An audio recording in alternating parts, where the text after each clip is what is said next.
Join me here for mobuzztv on Monday, Monday, the 6th of November, and let's spread malicious gossip about Google, because they're rich and powerful. And because they have tons of information about us. Information which Robert Steele, former CIA officer, says Google has been happily sharing with the United States intelligence community. Steele made the accusations on a nationally syndicated radio show, and they have yet to be substantiated, but it makes you think, no? We put a lot of trust in this company which knows so much about us, the web surfing public. But who's to say, and how are we to assure, that they're being responsible with it? Second scary Google story in less than a week. Ooh. We all know Google wants to conquer everything, and this now includes the outdated, the antiquated world of print and paper. 50 major newspapers are entering into a test of a system to sell print ads via Google. Papers would use the AdWords system to let people know what ad space is available in their publication, and then advertisers would bid on the spaces, selection being left up to the publishers. Google says it will take no cut of the revenues during the test of this system, which will last 3 months.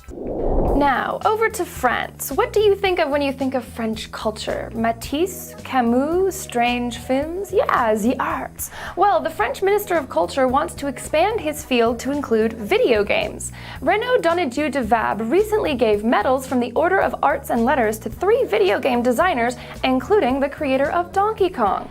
And he wants video games to be officially recognized as a cultural industry, which means they'd be eligible for tax breaks, just like those strange films.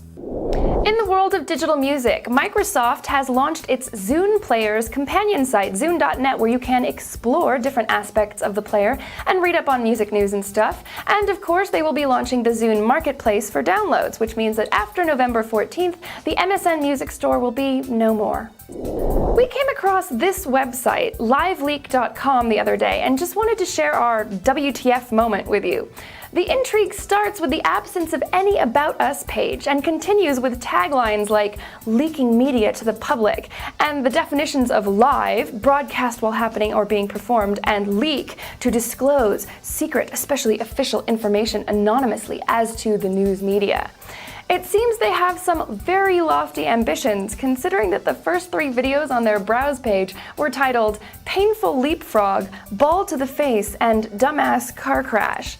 They've got a ways to go if they're going to be the video hosting equivalents of Woodward and Bernstein, but hey, it looks like they've got a cool incentives system for contributors, so keep those accident videos coming. In mobile fun, an Australian company, Becode Drinks, has come up with a scheme for treating your friends to a beer from afar via SMS.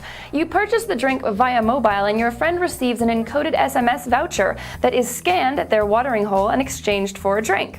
Of course, this is only super cool if a significant number of bars have the system, and the Becode site only lists 13 so far, which all look to be in and around Sydney. So, it's not much use to most of us, but still an interesting idea. And finally, today's statistic stating the obvious comes to us from ComScore. Their recent study on mobile and internet usage in Europe tells us that Europeans are more mobile than Americans. 29% of mobile users in Europe use their phones regularly to access the internet, while only 19% of Americans do. Now, I don't know if you can read anything cultural into that, but I'm sure someone will try to. Also of note, men are more likely to use their mobile to go online than women, 55 to 45%. That's all for today, and until next time, here's some creepy, cool, up-close photos of insects that we found on a page that we'd like to credit, but it's all in Russian.